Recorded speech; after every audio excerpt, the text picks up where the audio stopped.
Alors on va passer peut-être au meilleur joueur de cette compétition. Dans ces quarts de finale. Oui, celui Dans qui ces vous a le quarts de plus finale. marqué, peut-être, par des... Ah si, quand même. Allez, Ouais, allez. moi aussi. Peut-être avoir le même. Hein.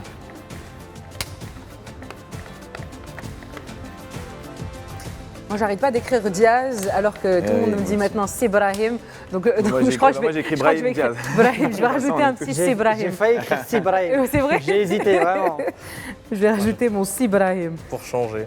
Allez, voilà, comme ça on a tous un petit. Ah, un petit tous, on est texte de unanime. Diaz. Ah ouais On l'aime Même- tous. Non, non, on a Ah, tous on a écrit une, différemment. Du coup. Avec un cœur, Avec un Brahim. cœur, en Allez-y, plus, Saïd. magnifique.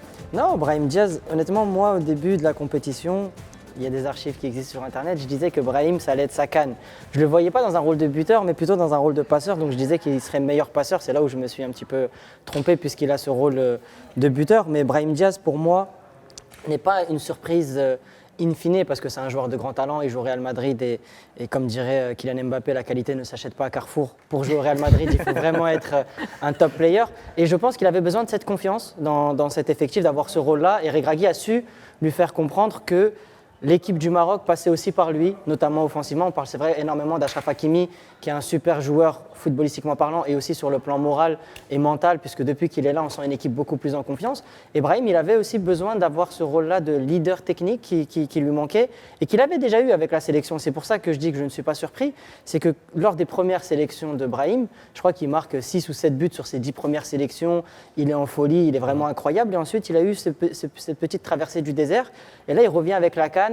Et j'ai l'impression qu'il se sent investi d'une mission. Il sait que c'est une CAN à la maison, très attendue par le public. Et techniquement, il apporte tout ce qu'il faut. Donc, au-delà des buts qu'il marque, parce qu'il arrive souvent à marquer sur des petits exploits individuels, mais c'est surtout sur l'ensemble de son match. Il défend, il fait le pressing. Absolument. Et quand ses coéquipiers voient que la star de l'équipe, le numéro 10 du Real Madrid, fait les efforts, ça donne envie à tout le monde de faire les efforts. Et donc, c'est là où moi, je le vois vraiment très bon. Et d'ailleurs, quand il sort en général à la 70e, à la 80e ou à la 85e, il sort avec des crampes, il arrive à peine à marcher. Et c'est là où on sait qu'on a un Brahim à 200%. Donc moi, je respecte beaucoup ce qu'il apporte. Et comme je le dis souvent, c'est peut-être pas en termes de niveau, mais en termes d'apport, c'est l'équivalent du Messi marocain. Avec ses petits appuis, ses petites courses, il va chercher énormément de fautes. Donc les adversaires prennent des cartons jaunes, ils ne défendent plus de la même manière. Un Messi qui défend même. Un Messi qui défend, parce que c'est vrai que Messi marche. C'est peut-être le différentiel de niveau qui l'oblige à défendre, malheureusement, mais en tout cas, il a Oui. cette aura offensive. Et donc aujourd'hui, on a deux leaders, on a Brahim devant et on a Hakimi derrière. Et c'est peut-être le duo complémentaire qui va nous permettre d'aller chercher la vraie coupe. On la prépare pour le 18 janvier. Même moi, sur Brahim Diaz, vous voulez ajouter? Oui, bah moi par contre, contrairement à Saïd, je ne m'attendais pas du tout à voir un Brahim Diaz à ce niveau-là sur cette CAN, tout simplement parce que je trouvais qu'il manquait de rythme avec le Real. Je me suis dit que dans une compétition avec autant de pression à domicile, l'intensité des matchs, je me demandais si ça allait être jouable pour lui de faire tous ces efforts. Et honnêtement, il me bluffe, même par son attitude, comme disait Saïd, son leadership, les efforts continus, répétés, même dans les matchs où le Maroc a été le moins en vue, le moins bien rodé, il a toujours trouvé une solution, que ce soit par un dribble, par un geste. Je me suis dit, en le regardant, je fais, mais en fait, c'est le leader de cette équipe et j'avais pas imaginé ça comme ça, de cette ampleur-là, avant la compétition. Bon, évidemment, les buts qui rassurent tout le monde, qui permettent de tranquilliser quand même quasiment tout le pays, on ne les néglige pas, mais l'apport global de Brahim Diaz dans cette équipe du Maroc, il est colossal. Pour moi, c'est le MVP de la compétition pour l'instant. Si le Maroc va au bout, je ne serais pas surpris que ce soit lui, le meilleur joueur de la CAN. Et pour quelqu'un qui a si peu de temps de jeu dans son club, même si c'est le Real Madrid, évidemment, ça change la donne d'être au Real Madrid, parce que les entraînements du Real Madrid, ça équivaut probablement à pas mal de matchs d'autres championnats. Bien sûr. Mais le fait est que ça ne remplace pas le rythme de la compétition. Et là, quand je le vois comme ça, comme dit Saïd, il sort, il est perclus de crampes, il a tout donné. C'est admirable. Et C'est son honnêtement, manque de rythme au Real Madrid aussi qui fait ça. C'est-à-dire que le problème, Il a c'est une qu'il enchaîne beaucoup de motivation, matchs. voilà. Bien sûr, oui, mais je ne pensais pas qu'il Madrid. serait capable d'enchaîner tous ces matchs avec autant de minutes et autant d'intensité, justement parce qu'il jouait peu. Donc très, très, très agréablement surpris par Brahim Diaz et je pense que le Maroc avec lui et sans lui, ce n'est pas le même Maroc, tout simplement. Alors, c'est vrai que vous avez tout dit à peu près. Moi, la seule chose que je vais ajouter, en fait, et qui en dit long sur son état d'esprit. C'est sa célébration contre le Cameroun quand il a sorti, brandi le maillot de Ounahi. Ça veut dire tellement long, ça veut dire qu'il soutient cette équipe, il veut bien faire, il est bien intégré au sein de cette équipe et il a un rôle de leader. Donc ça, c'était une très belle image qui pour moi est une des plus belles images de cette Coupe d'Afrique des Nations. Anas, pour finir, Ainaoui, c'est vrai qu'il est formidable. Je donnais l'Ainaoui déjà pour pas faire comme tout le monde. Comme d'habitude. Je suis quelqu'un de différent, je fais du hand. Non, c'est vrai que c'est le beau match les beaux matchs de Naïl Ainaoui qui pouvait être homme du match à chaque rencontre. Déjà lors du premier match, lorsque c'est Brahim qui est homme du match, Naïl Ainaoui peut le remporter parce qu'au milieu de terrain, son travail est incroyable. Quand il prend la place d'Amrabat à partir du troisième match, si je ne dis pas de bêtises, face à la Zambie, il est tout aussi flamboyant. Contre la Tanzanie, on l'a senti un peu moins en dessous, mais comme toute l'équipe au final, parce que ça veut dire quelque chose de mental qui jouait. Et là, face au Cameroun, lorsqu'il venait sur les prises à 2, les prises à 3, sur Mbeumo, sur Baleba. Baleba, on l'a quasiment pas vu. Mbeumo avec le Hajj, Noussaïr Mazraoui, là aussi, vraiment des prestations incroyables. On aurait pu donner tellement de noms de la sélection. Je voulais quand même donner Naïl Ainaoui parce que là aussi, c'est une révélation. Parce que Brahim, on connaissait déjà son talent. Naïl Ainaoui, on a un peu moins vu du côté de l'AS Rome tout au long de cette saison. Il continue à montrer qu'il est indispensable du côté de la sélection marocaine. Et c'est pour ça que je voulais lui adresser ce petit mot. On a déjà 2 joueurs, vous avez donné Brahim Diaz, on a Naïl El Ainaoui, et je vais commencer à les noter dans un petit 11 type de ces quarts de finale. Donc El Ainaoui, on va faire une sorte de 4-2-3-1, si ça vous va. El Ainaoui, je le mets dans le double pivot. C'est vous le coach. Alors coach, et Brahim Diaz, alors là aussi, bonne question, est-ce qu'on le place en numéro 10 ou on le met en ailier droit? Alors moi, je le préfère en numéro 10, mais sur cette CAN, honnêtement, il n'est pas si souvent dans cette position. Donc il faut voir, est-ce qu'on colle à ce qui se passe à la CAN ou est-ce qu'on donne nos avis personnels on se note entre nous. Si on est entre nous, on se note d'équipe. Vous le voyez en 10. On peut le mettre en 10. En 10? On joue en 10. Moi, je fais honneur au numéro qu'il porte. Parce qu'il y a un attaquant droit, moi, que j'aimerais bien placer aussi. Donc c'est pour ça, ça nous arrange. On arrange le coach. Est-ce que déjà, il y a un gardien qui vous a impressionné dans ces quarts de finale ou au contraire, j'ai pas vu de gardien vraiment briller? Moi, j'aurais pu mettre une passie s'ils étaient passés la RDC. Je suis d'accord. C'est un des très bons qui a fait. Il a vraiment sauvé son équipe à plusieurs reprises. Mais je pense qu'on va rester.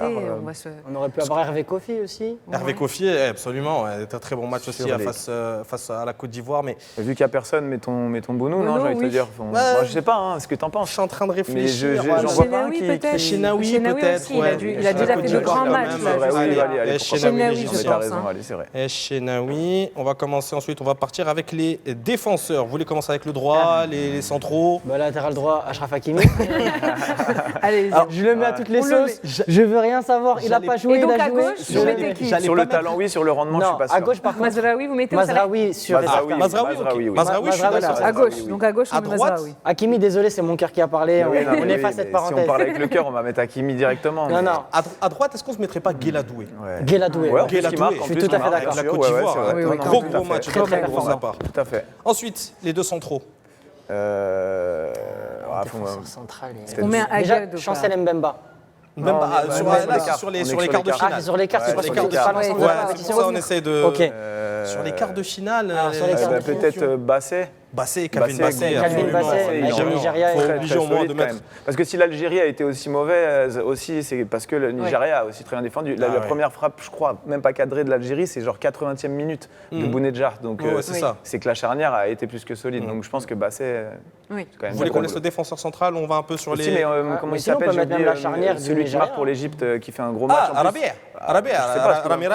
Ah bah ouais, ça ferait un Égyptien en plus. En plus sur le match, dans les grandes lignes, il a été celui aussi, il a participé au fait que les Ivoiriens, s'agacent un peu, s'énervent. Je trouve que c'est aussi ce qui fait la. C'est pas mon football, mais c'est pas mon football non plus, mais bon, tu vois, je suis d'accord avec toi.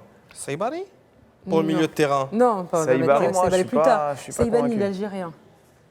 Ah, Ben Sebaini. Ouais, il est bon aussi. Mais je suis moi, je préfère il a été pas mal. Je préfère Ben Sebaini. J'aurais préféré moi Ben Sebaini, j'ai trouvé décevant. Je le trouve plus fiable. Le dernier match n'était pas bon. Le dernier match, j'ai trouvé décevant. En quart de finale, c'est vrai. Sur la compète, Mandy, il est gros outsider quand même pour être dans l'équipe type, je trouve. Il a été parfait, il fait pas de bourde, il tranquillise un peu. Surtout qu'il est un peu sous le feu des critiques ces dernières années, on l'attendait pas forcément, c'était plutôt Ben Sebaini qu'on attendait performant. Mais ouais, il a pris un rôle de vieux capitaine un peu limite, je sais pas, moi j'ai aimé. Mais bon, sur ce quart, après ils se sont tellement fait balader, c'est dur de mettre. C'est dur de le mettre. Non, sinon on aurait pu mettre la charnière complète. La charnière du Nigeria, c'est vrai. Bon, attention, on met Rabia comme ça fait un Égyptien aussi déjà dans cette équipe. Au milieu de terrain, aux côtés de Naïl El Ainaoui, qu'est-ce que vous verrez?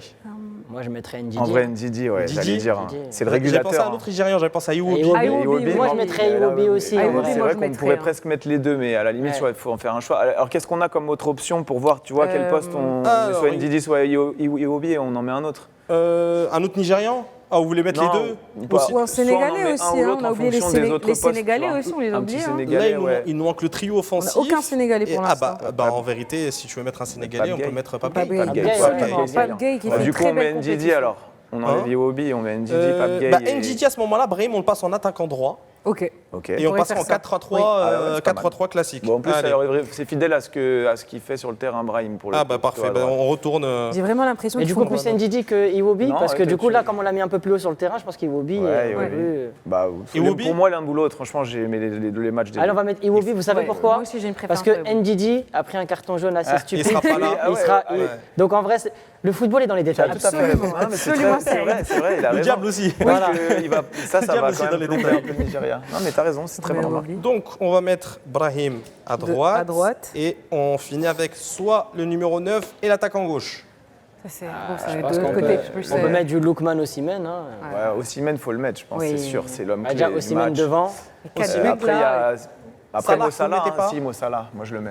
Salah Et aussi. Salah qui joue un peu dans ce poste de numéro Bah, 9 en avec vrai- Marmouche. Donc, En vrai, mais on c'est peut que mettre Osimhen- Osimhen dans l'axe et Salah sur le côté. Ça, Ouais, c'est ce que bah, j'allais te écoutez, dire. moi. Quelle équipe Ouais, Quelle est équipe pas mal, ouais. incroyable. Désolé, Ouais, je suis un non, ouais. haters de l'Égypte, je ne le calcule pas.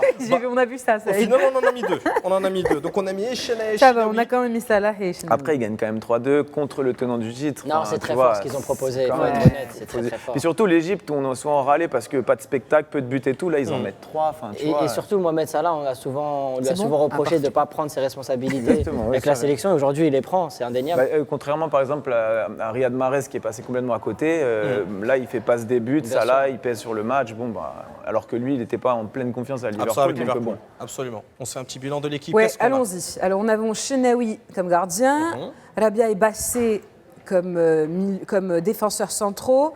Latéral droit, on a Gueladoué. Guédoué qui a marqué lors du dernier match.